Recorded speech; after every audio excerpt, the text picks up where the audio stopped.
Welcome to Jazz Blues Rhythm Chops. My name is Don Mock, and I'm going to take you through several kinds of rhythm and comping ideas to use in a jazz-style blues progression. We're going to talk about chord voicings, extensions, alterations, and chord movements. And I also have some complete 12-bar rhythm examples for you to learn.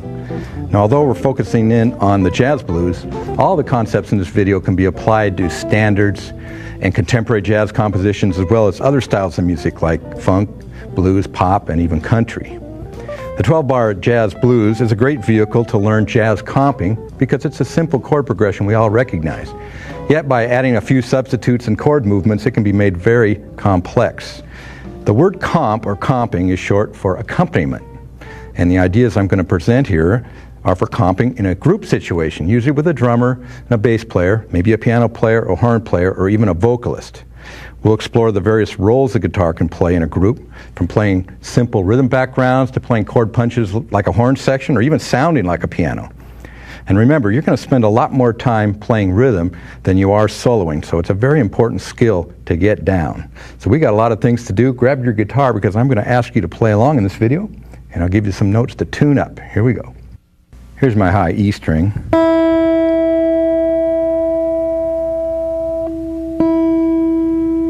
And the B. And that G.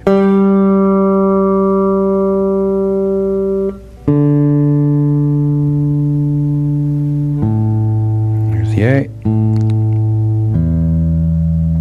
And play a G7 chord.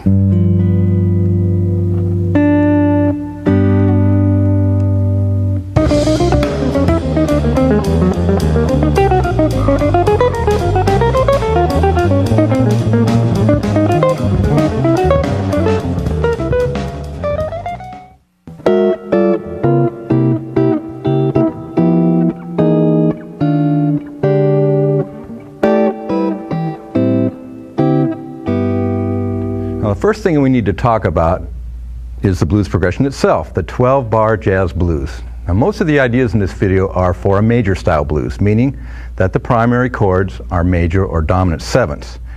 Now, later on we'll talk a bit about the minor style jazz blues, but for now, let's look at the standard major style blues progression in the key of G. The jazz blues is a bit different than the traditional blues in that it has a few additional chords. Now, it starts out with the 1 chord, G7 for a bar, then it goes right away to the 4 chord, a quick change, to C7 in bar 2, then back to the 1 chord for 2 bars, G7. Then we go to the 4 chord in bars 5 and 6, and then back again to the 1. It's probably the chord that stands out and distinguishes the progression as a jazz blues rather than a traditional blues. This E7 is called a secondary dominant in the key of G. Now, if you're not sure what that means, let me give you a quick lesson on secondary dominants. If you understand your basic diatonic theory, you know that in the key of G, or any key for that matter, the 1 chord is a major 7, the 2 and 3 chords are minor 7s, the 4 is a major 7, the 5 is a dominant 7, the 6 is a minor 7, and a 7 chord is a minor 7 flat 5. The secondary dominant rule says that you can basically change any of the 7 diatonic chords to dominant 7s to help the chords move smoothly or resolve or create a little additional tension. The most common secondary dominants that you'll see in all styles of music are the 2 and 6 chords. In our basic blues progression here, the 1 and the 4 chords are also changed from their original major 7s to dominant 7s. Now, looking back at the chart, there's our 6th chord in E7 in bar 8. Now, this is a secondary dominant, and it started life as a minor 7 chord, the 6th chord in the key of G. We changed it to a dominant 7 to create a stronger resolution to the next chord. And the next chord is the only one in a standard jazz blues that I've given you 2 choices for, because about half of the jazz musicians that I play with play it as a minor 7, and the other half play it as a dominant 7th. So you should, of course, get used to it both ways. Now, moving on to bar 10, we have the D7. That's the actual 5 chord in the key of G, and it resolves back to the 1 G7 in bar 11. Then we have those exact same 4 chords again that we played in bar 7, 8, 9, and 10, but this time they go by twice as fast, and this is, of course, called the turnaround, which takes us back to the beginning of the progression. There's one more chord that's often played in a jazz blues that I want you to know about, and that's the diminished 7th chord in bar 6.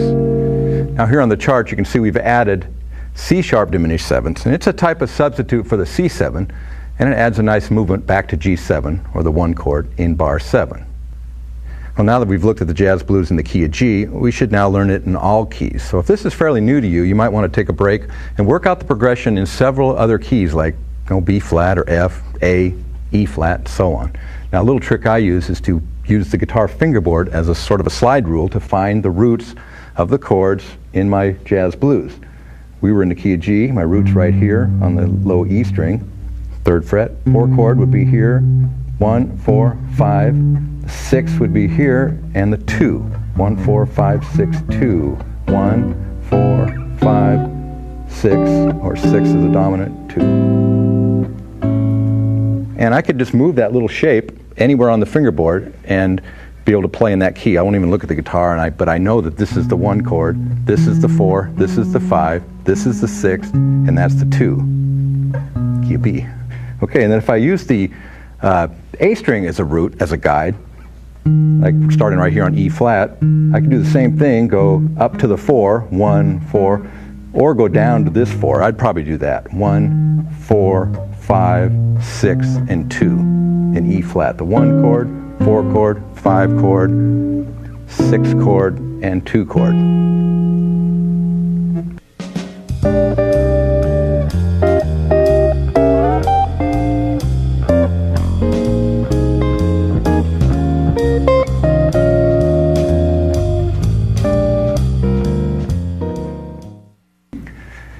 Now, coming up in this section, we're going to learn some useful chord voicings for our jazz blues. Now, of course, there are thousands of possible chords on the guitar, and you can spend the rest of your life working on them, but I want to show you some of the most useful and practical voicings that even the best players rely on every day. Now, from our jazz blues progression, you know that most of the chords are dominant 7ths, so we'll spend most of our time with the dominant family. Now, this consists of not only dominant 7ths, but also extended dominants like 9th chords, 11ths, and 13ths. Extensions are simply notes from the key that can be added to a 7th chord to give it color or different texture or feel. Extensions don't change the chord's function. So what we'll do is we'll go through a blues progression, maybe this time in the key of B flat, and we'll go chord by chord, and I'll show you some of the voicings you can choose from. One more quick thing. The reason to learn several voicings of a given chord is to have the ability to play melodic comp patterns. The top note of a chord is usually heard as the melody note. So by knowing several voicings with different top melody notes, an improviser can play an improvised accompaniment. And that's what comping is to play a counter melody like the bass player plays, or a piano player, for example. You just don't want to play a whole bunch of chords because it looks cool. Okay, let's learn some chords. Okay, here's the first B flat 7 chord I want you to learn. It only has 3 notes. You don't need to play big fat voicings on the guitar. You only need to play 3 or 4 note voicings. They sound the best. In fact, this 3 note one I want you to think of is your home bass dominant 7th chord for this position. We're going to learn 2 positions of dominant chords. It's got the root, the 7th, and the 3rd. Now, if you're strumming chords with a pick, you're going to have to become a wizard at muting strings. I'm hitting all 6 strings, but you're still only hearing 3 because my finger's laying across the other strings, deadening it. It's a technique that just time will help you develop it. Your ear subconsciously gets tired of hearing those open strings ring, so eventually you will develop the technique to mute strings. There's our first B flat 7. It's got a 3rd on top, great chord. Here's with the 5th on top. We're just going to try to get some voicings that have various melody notes on the top so we can do melodic comping. How about the 7th on top here? And the root on top. Now, I apologize because I'm having to go so fast. We don't have a lot of time, and I'm going to have to burn through these chords. So if you need to stop the tape or write these out on some diagram paper, or just freeze the tape on the voicing to learn them, do that. And if they're new to you, just learn a couple of these. You can always come back and learn them later. There's with the 5th on the root on top. So we got the 7th on top, 5th on top. Pretty good for this position. The next group of chords are the 9th chords. And again, I have a 3-note voicing of the 9th chord that I like. It's 1, 7, and 9. 3 notes. We're communicating the sound of a 9th chord by leaving out a bunch of notes. And you don't have to play all the theoretically correct notes, like the 5th in this case, and the 3rd. But it still sounds like a 9th chord. If you want to add a 3rd, there's a good 3rd living right here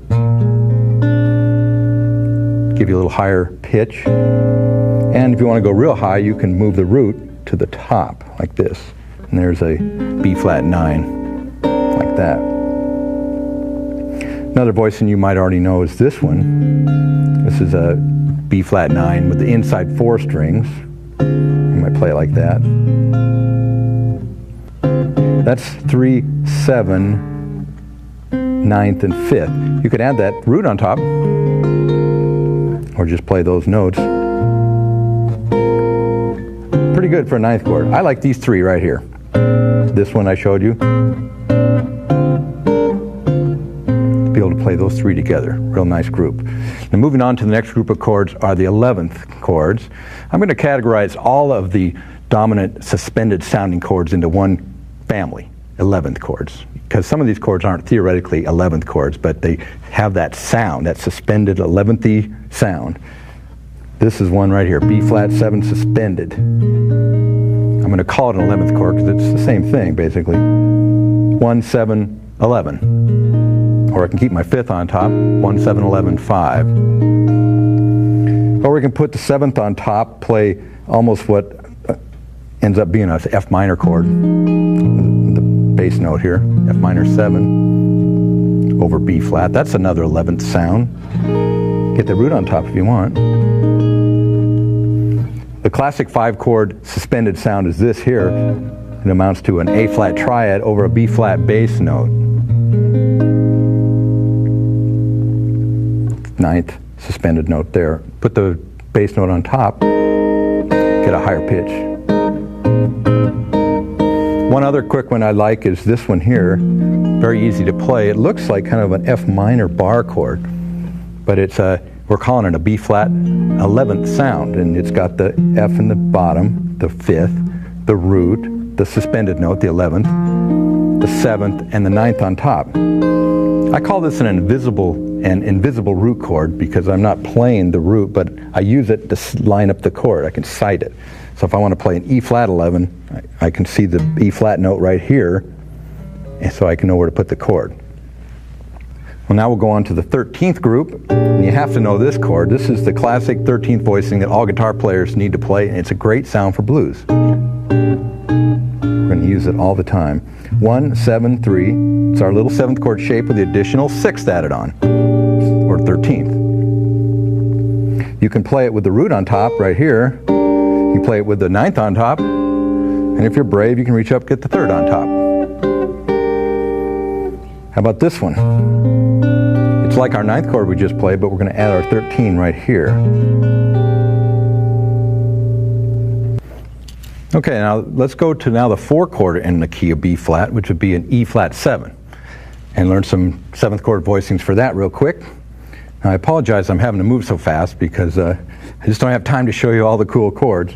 Now you could for E flat just simply play all the voicings we learned for B flat slid up to the 11th fret. But it's handy to have them all in one position. So we'll take now a group of chords with the root on the 5th string. And the first one that I want you to learn is your home bass 3-note dominant chord that you're going to use all the time is right here, E flat 7. The voicing is 1, 3, and 7. Works good with this one, the B flat 7. Keeps all the notes right in the same range. If you want a higher pitch, you can add the root on top, and you can add the 5th on top. Or you can play this bar chord voicing right here, 1, 5, 7, 3, with various top notes. 5th on top, 7th on top. Okay, that's pretty good to get started for E flat 7 right there. Let's move on to the 9th chord group. Everybody knows this chord. This is the classic guitar 9th chord. You can play it as a 4-note group, just the inside 4 strings. We can go to 5 notes and play the 5th on top. And one more that I like is this one right here. I'm going to skip the D string, play the root, the 7th, the 9th, and then the 3rd on top. The same exact group of notes that we played up here. It's the same voicing, just in a different position.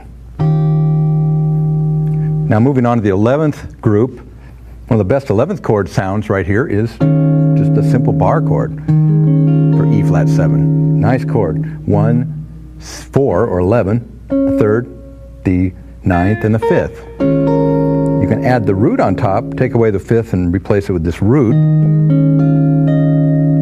It's a nice, almost piano sounding voicing. And another one that people use would be D flat triad over E flat. That makes for a good suspended sounding, 11th sounding E flat chord. Okay, and then the final group is the 13ths. You have to know this one. E flat 13. It's the same as our 9th chord with the 6th note or 13th added. And one other chord I like, voicing of a 13th in this position, is right here. Sort of a darker version. It's got the 7th in the bass, it has a 3rd, it's got the 13 here, and then a root on top.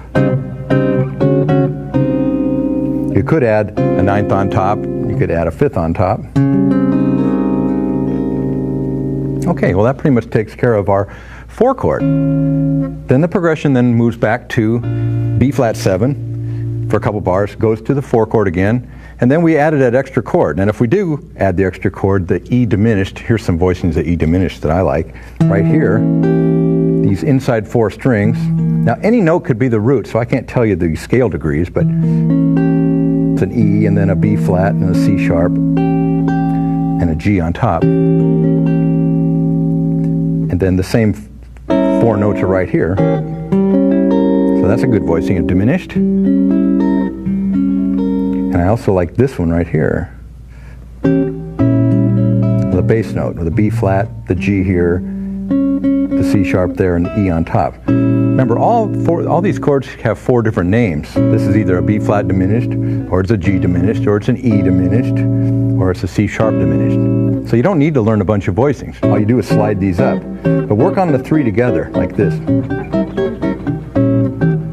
If you go to this position, then these 3 live right here. So that pretty much sets you up for life for diminished chords. Then the progression goes back to the 1 chord. Then it goes to the 6th chord, our secondary dominant 6th chord.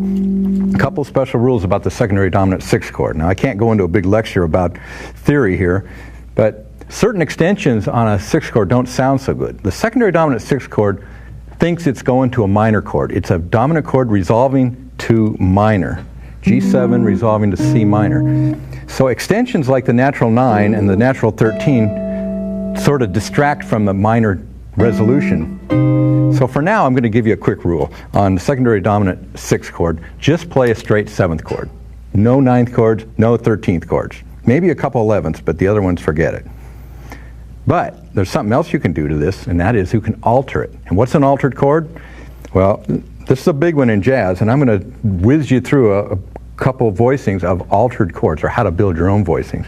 Let's take this position that we used for E flat 7, slide it up to our 6th chord, G7, play our little triad shapes, 1, 3, and 7. Now, altered chords are basically better used if you just make them up on the spot. Instead of trying to memorize a bunch of voicings, you can pretty much, because you know where the alterable notes are, you can pretty much make them up as you're going. Sound crazy? Check this out. There's the 9th right there. That's an alterable pitch. It can be raised up a half step or it can be lowered a half step. There's the 5th. It can be raised up a half step and it can be lowered a half step. You can make up any combination of those altered notes. Let me just give you a few and play along with me. Play a G7 with a raised 9th. Well, raised 9th or sharp 9. You find the 9th, you raise it up a half step. There it is. How about G7 with a flat 9? Okay, no problem. How about G7 with a raised 9 and a raised 5th? Got the raised 9 and I have my raised 5th. How about G7 with a raised 9 and a flatted 5th? Uh-oh. No problem. I don't have these memorized. You can just do it right on the spot here. Raised 5, raised 9, flat 5, flat 9, any combination. And there you go. And those chords all work well resolving to C minor, our 2 chord. Even if it's C7, it still works. One other quick position. Let's go to this G7 down here. Same thing applies. All you need to know is where the 5th and the 9th are.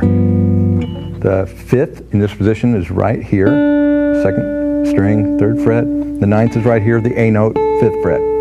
Raise and lower them each a half step. You do it any way you want. Try these. G7 with a raised 5th. Here's the 5th, up a half step. G7 with a flatted 5th. G7 with a flatted 9th. I'm keeping the 5th intact right there on the B string. How about G7 with a raised 9th? Oops. Now we got to reach up and get that. G7 with a sharp 5 and a raised 9. Oh. Now I am sounding like Joe Pass. G7 with a flat 5 and a flat 9. There's the 5th, there's the flatted 9th. Now we just got to get all these other notes back in place. So there you go. You can experiment on your own and work out all kinds of altered dominant 7ths. So a quick rule again, secondary dominants, only 7th chords, because the 7th chord will still sound good, or a 7th that's altered. Then the progression goes to C minor 7 or C7. You get two choices here. If it happens to be C minor, here's some minor voicings that sound good. C minor with the straight bar chord that you might know. I like to play C minor 11 or C minor 9.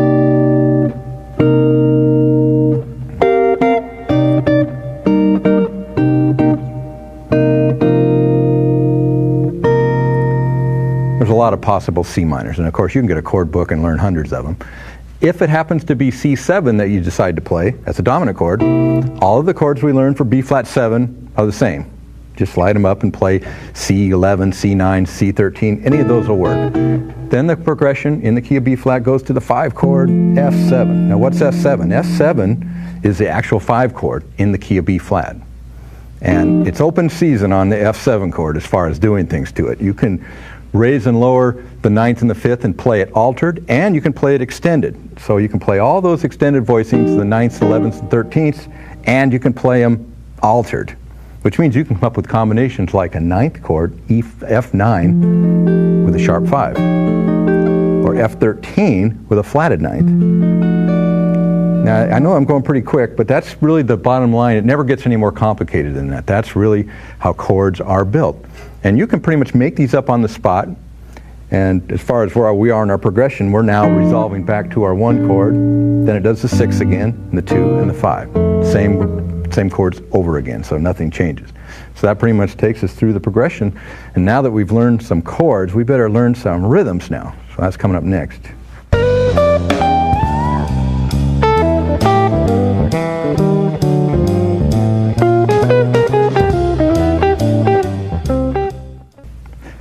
Well, now we'll go through some rhythm patterns for a jazz blues. Now there are 2 basic rhythm fields that you should know, the swing and the shuffle. They're both pretty similar, and they're both based on the 8th note triplet. Now what's an 8th note triplet? Well, here's my little drum machine playing quarter notes. Bass drum plays 1, 1, 2, 3, 4. Triplet, triplet, sounds like this. 3 counts on each beat. Triplet, triplet. Now the jazz feel is we take away the middle note, or we tie it to the first one. Sounds like this. That sounds familiar. That's that nice, relaxed, almost shuffle feel.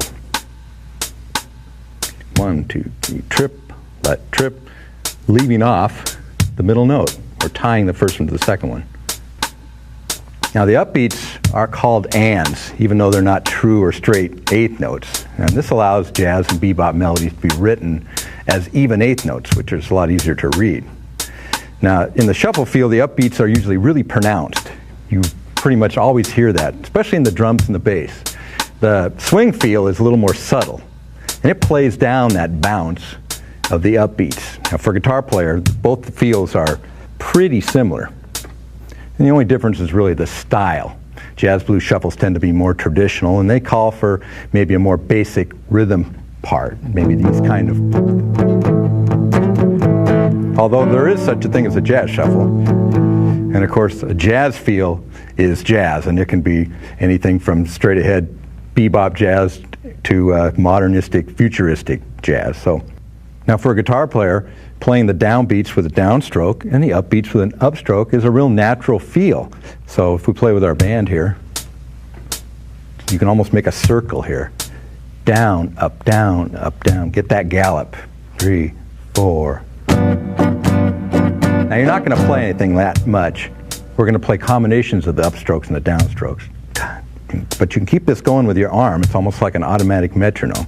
This first pattern, this first one is probably the most important one of all. And it comes from the old days of playing rhythm guitar, playing straight quarter notes. And it's not as easy as it looks. To really lay it in the groove and play it real dynamic takes a little practice. 1, 2, 3, 4. Try not to hit the upstrokes, but if you do, it's okay.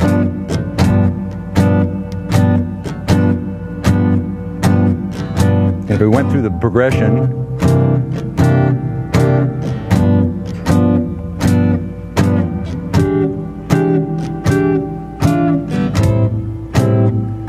okay, so on.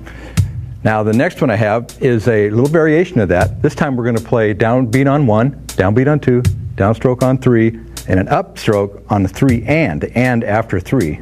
4. 1, 2, 3, and 1, 2, 3, and 1, 2, 3, and. Now what I want you to do with all these is go through the blues progression with every one of these playing each of these patterns. Let's go on to pattern number 3. It's a variation of the one we just did. We're going to leave off 2, the count of 2. 1, 3, and to 1, 3, and.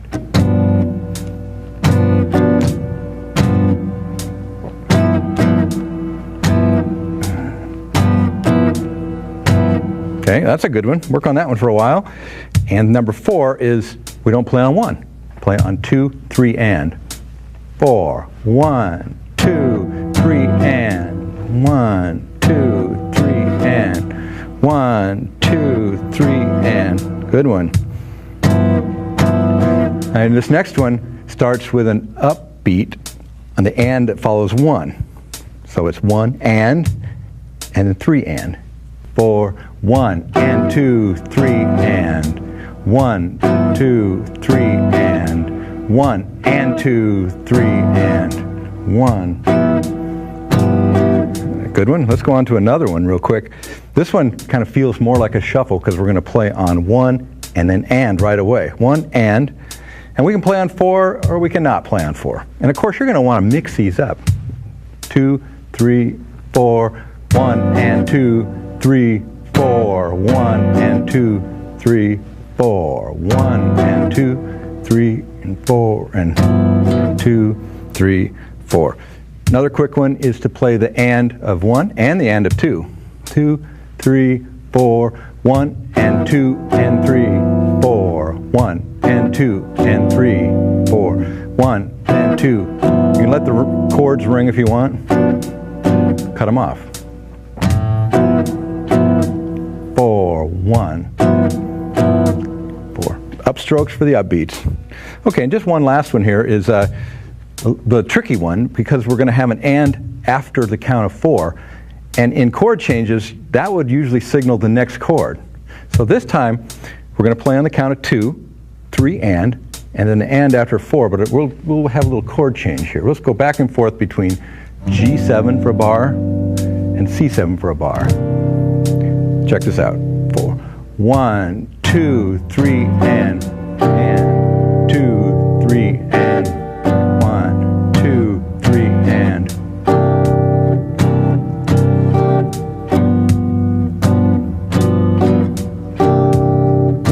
Little push.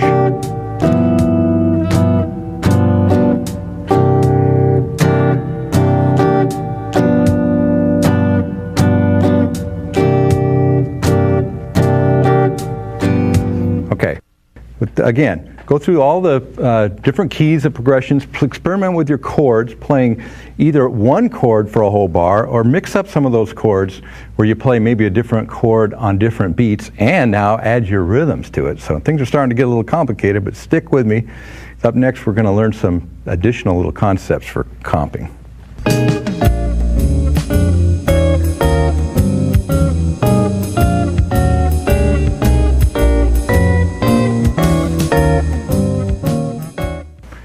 Okay, in this section I want to tell you about a technique that's one of the most powerful tools for an accompanist.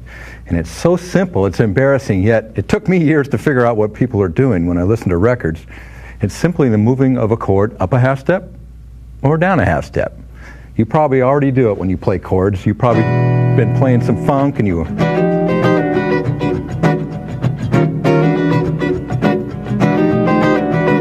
Well, that is a pretty big-time technique, especially in a jazz blues. So here's what I want you to do. We're going to go through a jazz blues in the key of G, and we're going to play straight down beats, quarter notes. 1, 2, down, down. On the count of 4, I want you to play up a half step. I want you to take your 7th chord, in this case, just G7. We're just going to go up a half step on the count of 4. In fact, right now, let's just play G7. 1, 2, 3, 4. 1, 2, 3, 4. 1, 2, 3. Or strumming.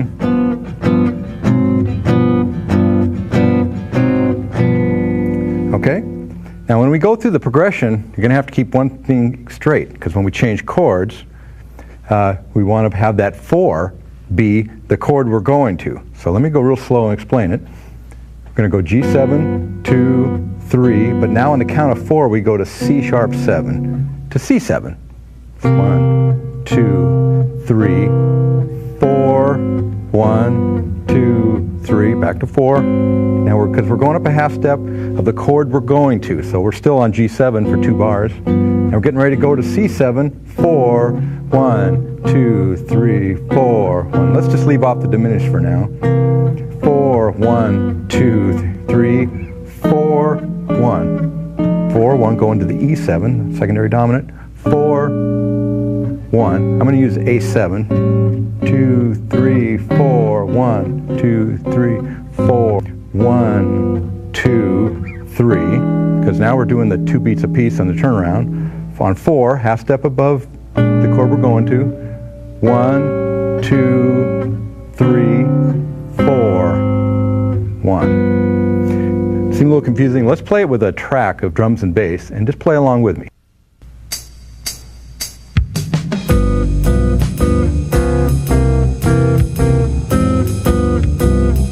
4, 1.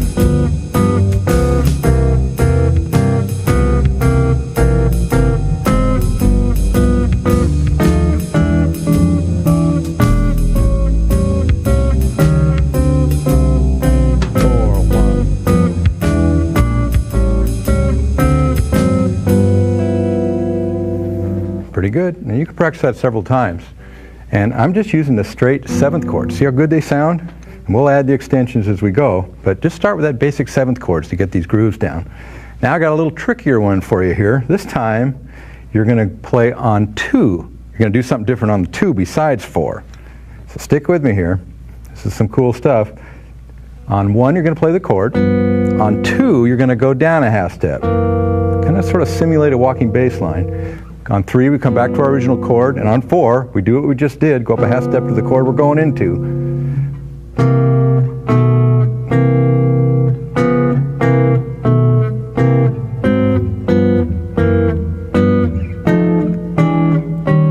Just on 2, we play this weak chord to create some movement.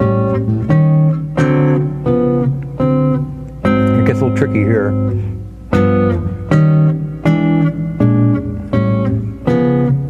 So let's play this with the track now. Here we go, same one.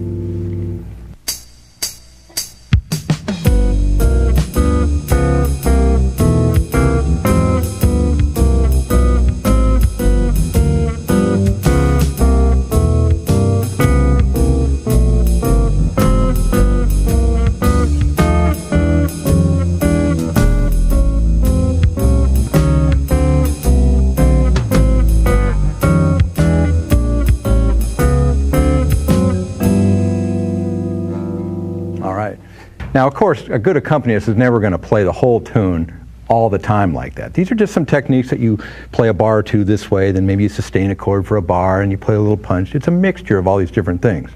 But the good way to learn it is, of course, play it all the way through like we just did. So now I got one more great little trick. Now besides moving up a half step, moving down a half step, and playing the same chord, we're going to change the melody notes on the top.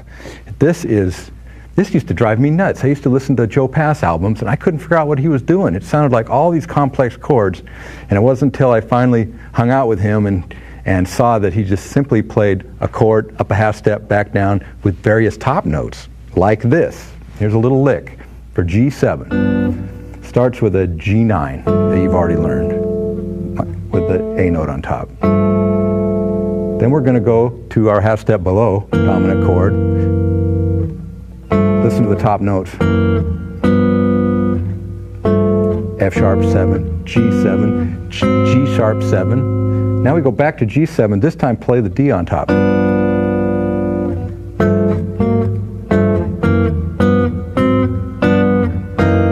Now we're going down and playing G flat 13th to continue our line going up, then G13, and then G sharp 13. You with me?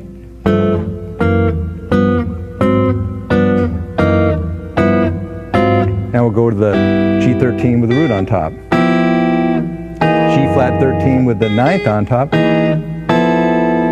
Pretty amazing. G sharp, and then finish off with the 13th with the 3rd on top. Listen to this.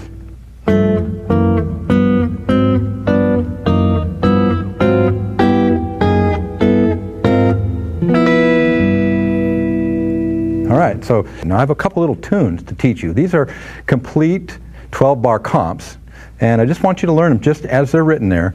And after you learn them and play with them for a while, you should be able to borrow some of the ideas in your own comping, and you're on your way. All right, this first example is in the key of B flat. It's going to utilize all the things we just did, up a half step movements, down a half step, and it also includes some of the melody movements that I just showed you from that little lick. So I'll play it with my track first, and then I'll show it to you. We'll go through it. Here we go.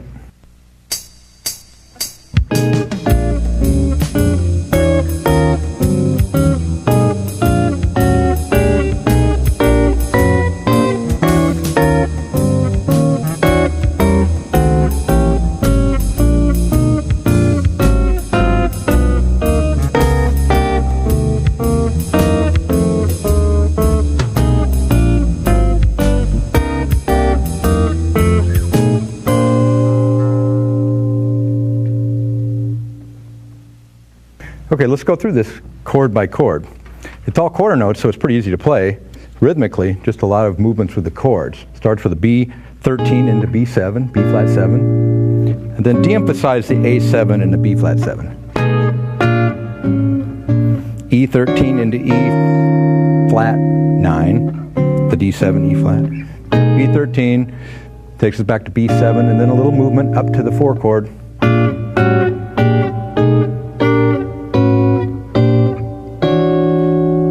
And then we land on the E flat 9 chord. E13, this time going to the diminished chords, B flat 13, or E diminished. Then E flat diminished to E diminished, a half step move there. A7 to B flat 7, and then we're going to do this movement that takes us down to the 6th chord with melody notes.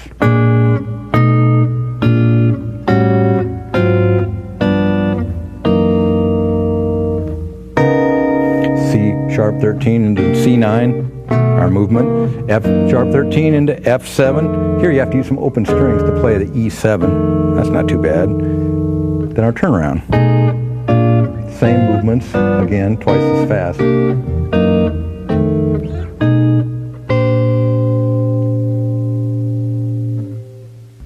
Okay, now I have another little example comp, 12 bars, that also uses the same principles, a little bit different. This one's definitely inspired by Joe Pass, and it has some of the melodic movements and some punches.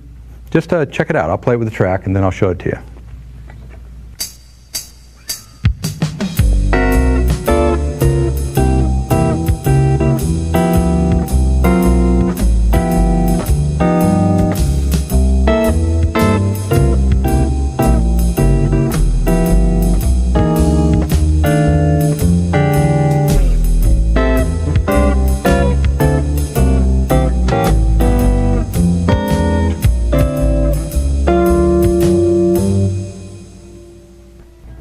All right, let's go through this thing one bar at a time. By the way, it's in the key of G, and it starts off with this A flat 9 chord with a sharp 5 on the and of 1. 1 and, like that. And we're just playing the tops of the chords. We don't have to play bass notes all the time here. It goes into this G9, C13, C sharp 13, into C7 for 2 counts, C sharp diminished, then a nice G13 that I showed you earlier.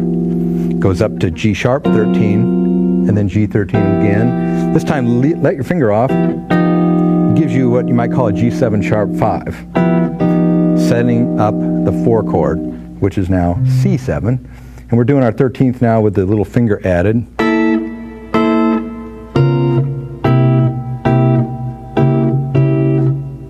Back to the 13th. Now a descending movement with the lines going in opposite directions. Same thing again. And this is just sort of a weird way to play E7 sharp 9. So you get that nice movement. Then we're going to our 2 chord, A minor, with some setup chords, A minor, B flat 13, and then you might call this A9 with a sharp 5 to D9, a D7 sharp 5, just a little low chord to help make a melody, and then a C over D, G diminished, G13. Then a nice turnaround with some flat 5 substitutes. This instead of E7, now we're going to play B flat 9, then A minor 11.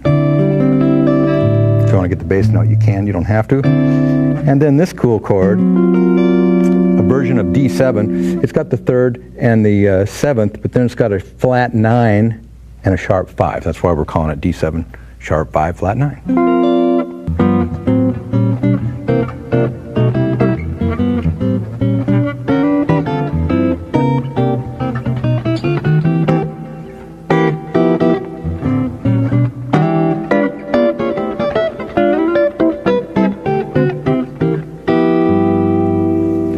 Okay, now coming up in this section, we're going to talk about chord movements. Now, what's a chord movement?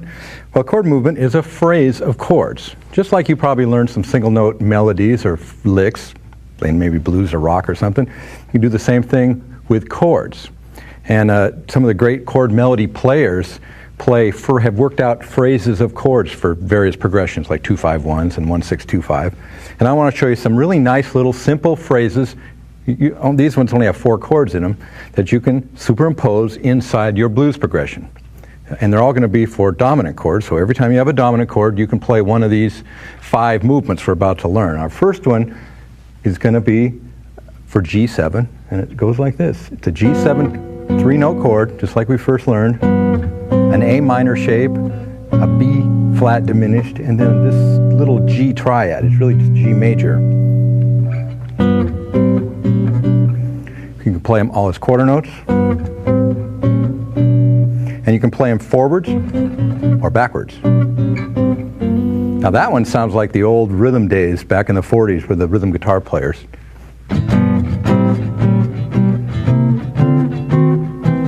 And they create sort of this movement low, in this case, like a bass. And it can sort of harmonize with the bass parts. But they're also very contemporary. I have a lot of success with these playing funk and fusion music in my comping. And I use them, of course, in chord melody playing. So there's your first one. Why don't you work on that one? And we'll go on to this next one for a C7 chord. This starts with our simple C7 voicing here. Pay attention to the top notes. That's the melody. Second chord is like a C11, a C diminished, and C7. We're not playing an altered situation, so this could be played in a static 1-chord vamp or in a blues, in a lot of situations. Our first one. So now you could take the first one, move it up here to C7, and you have this one down here. So now you have 2 for C7.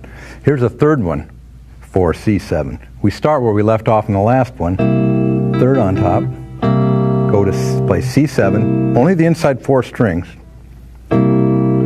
D minor 7, D sharp or E flat diminished, and then you end on a, this is actually a C7 voicing that goes 7, 3, root, 5th on top. If that one's a little bit of a stretch, play a C9.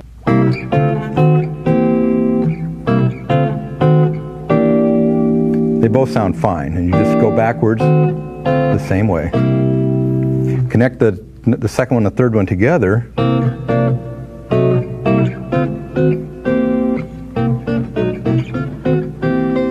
Pretty soon you get some nice melodic movement. And you don't have to think of these as 4 individual chords. It's just a little phrase of chords you memorize away from the tune, then bring it back into the song, and it gives you a lot of motion. Here's another variation of the upper strings. This one has the root on top for G7 or G13. Play go G13 to like a G11, the diminished chord, B flat diminished. And this is a G7 voicing right here. 1, 5, 7, 3.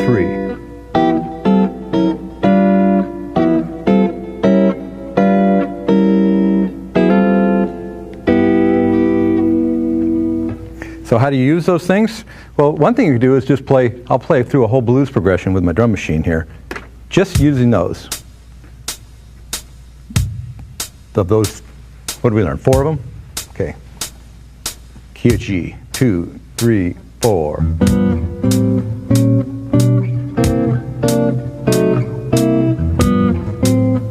I'm bored, go backwards. Backwards. Up to E7, secondary dominant. You can play it for that one, 2 chord.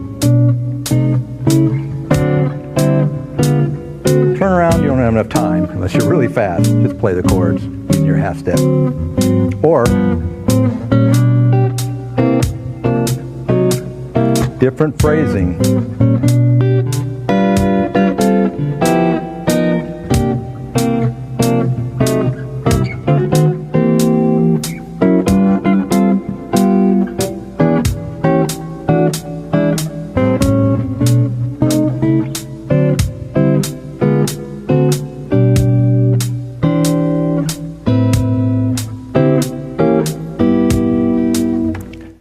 Okay, let me show you actually a couple more movements. These are a lot like what a piano player might play in their left hand. They're little low voicings, similar to the first ones we did of dominant chords. This first one's in A7, so let's think up into A. We have our first movement here, but now we can add this new one to that one, and it's an A7 voicing with a 3rd in the bottom, 7th, and the root right here. A little unusual, but just learn this. A7, A9, A flat 7, sliding into A7. So we get that melody.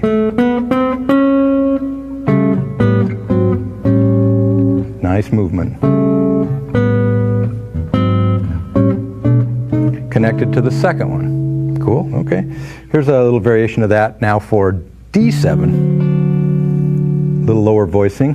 This is a D7 chord with the 7th in the bass, 3rd, and then the 5th on the top. See that? And this movement kind of goes with this chord. I'm just going to lay my finger down and go. And add this final D note on.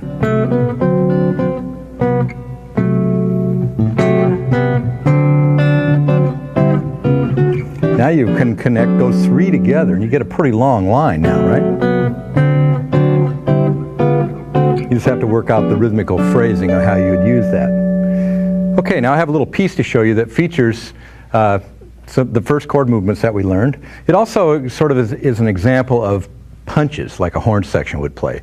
So you kind of learn a bunch of things out of this little piece. A 12-bar comp example in the key of G, and I'll play it first, then we'll go through it.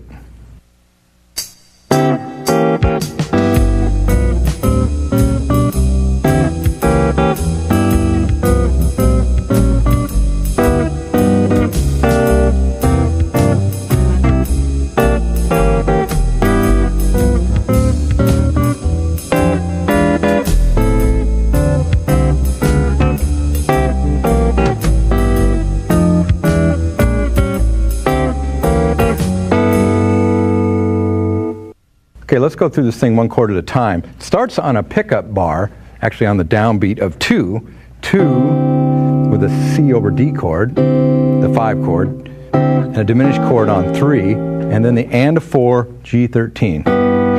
Like imagine a horn section. Then play the chord movement underneath it kind of soft. Do it again. Moving to the 4 chord, we play G13, G7 sharp 5, C9, movement number 2. Back to the G13 in our first movement. Then to the secondary dominant 6 chord, A minor 7, then the second movement again in D this time. Then our little punch again.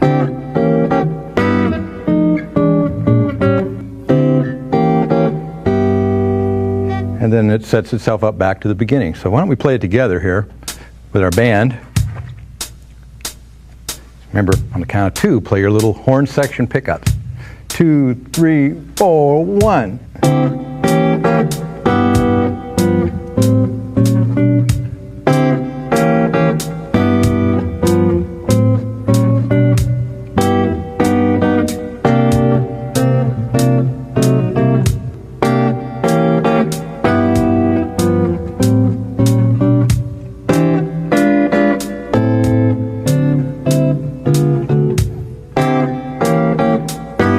Turn around.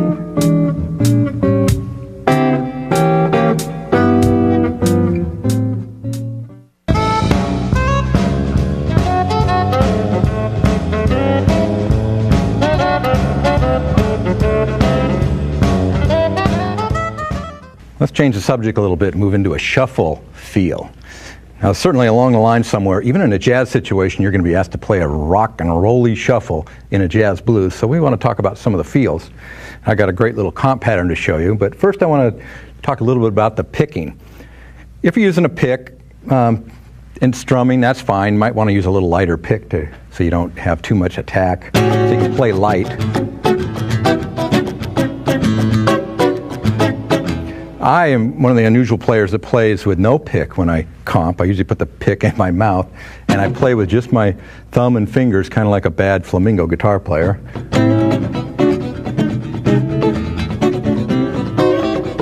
It's just a habit I've developed, so if you see me doing that, don't worry about it. It can still be done with a pick. I got a challenge for you, though. Most of the comps that we've talked about are all based on the eighth note, the triplet eighth note feel, either downstrokes or upstrokes. You can move to another level, a little more advanced level of comping if you incorporate the complete triplet. And the challenge is to play, I'm going to use my fingers now, to play a complete triplet with your right hand. Baka, baku, baku. Now listen to that with the drums here. On an A7 chord. 3, 4.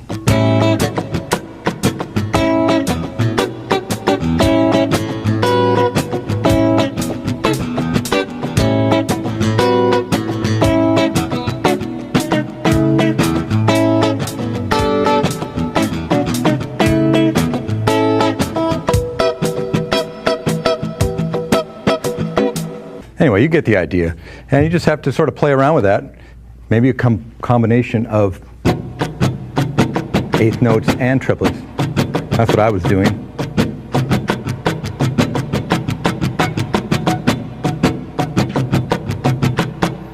So forth. Okay, here we got a little tune now that says shuffle comp in the key of A. And I'll play it with the track first, then I'm going to show it to you. Here we go.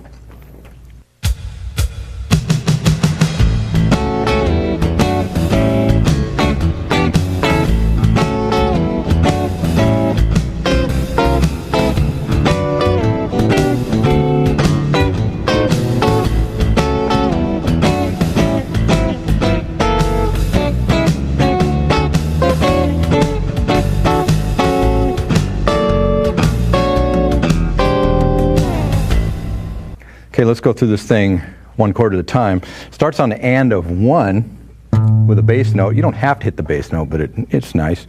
And plays these real great traditional movement of chords using a 6 chord sliding down a whole step You hear everybody from B.B. King to John McLaughlin using that movement.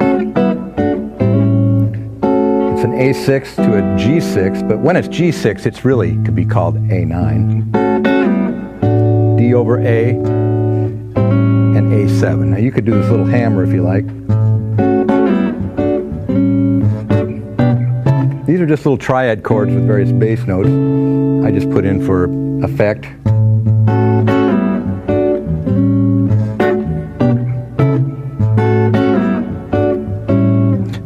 We've done this a lot of times today. E flat 13 going to D9, which sets up our 4 chord. Now we do the same thing up here in E flat, in D. Little diminished movement back to A13, and the movement again, and a little walk down to F sharp 7, our secondary chord. Now I'm playing an F sharp 7 with a raised 5, but you could play it with a standard 5th too. And then a little walk up diatonically, B minor, C sharp minor, D major 7, E minor 7 flat 5, half step into the B minor 9, and then this D over E, A13. Then our turnaround, just some nice chords here. F sharp chord, B minor 9, and E7. Okay, let's play it along with our little drum track here. Here we go. 1, 2, 3, 4.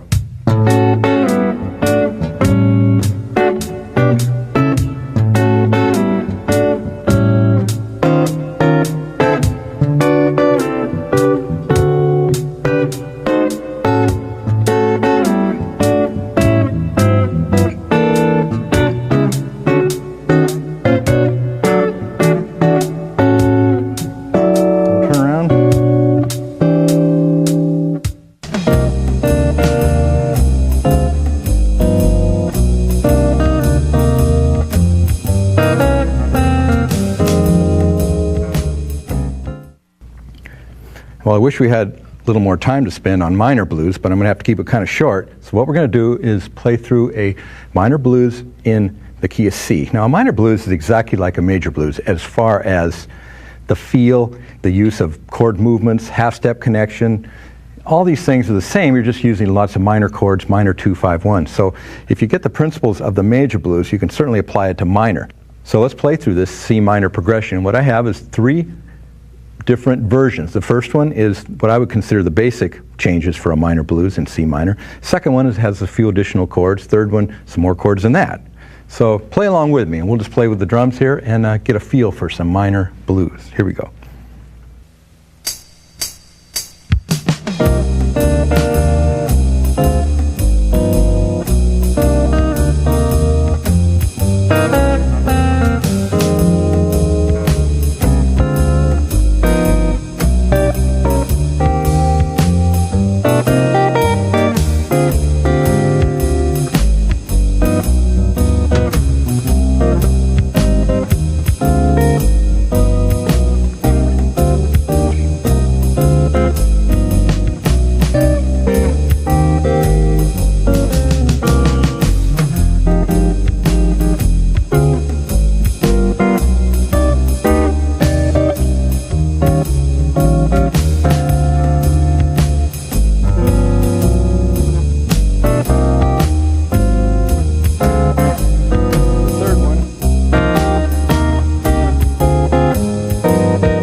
All right, it's your turn to play. We're going to get the band back up here, and we're going to play a few different jazz blues progressions in a few different keys.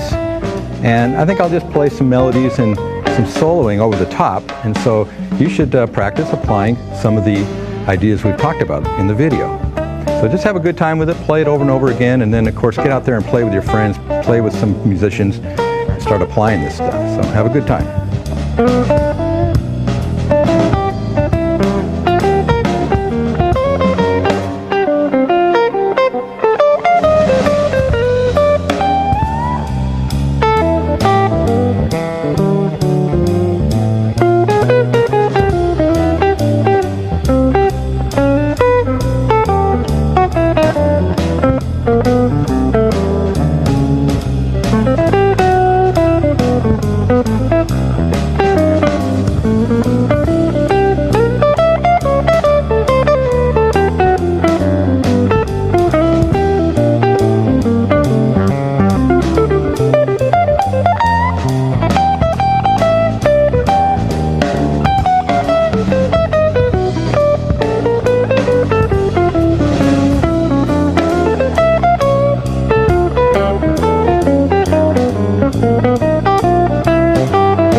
Well, all right, that's all the time we have, and I really want to thank you for checking out this video and hope you found some ideas that you can use.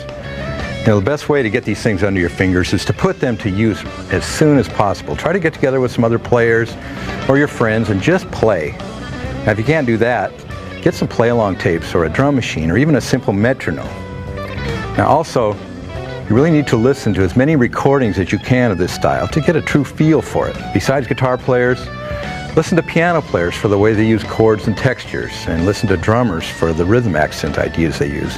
And of course, check out bass players to learn more about walking bass lines. And remember, to be a good accompanist, you must listen carefully to the other players in the band, especially the soloist. You also need to develop the skill to know when and when not to play, and how to support, enhance the music, not distract from it. I want to thank the musicians that played with me here, John Bishop on drums and Rick Hool on bass, and to all the crew here at American and Warner Brothers. Thank you guys, and we'll see you later.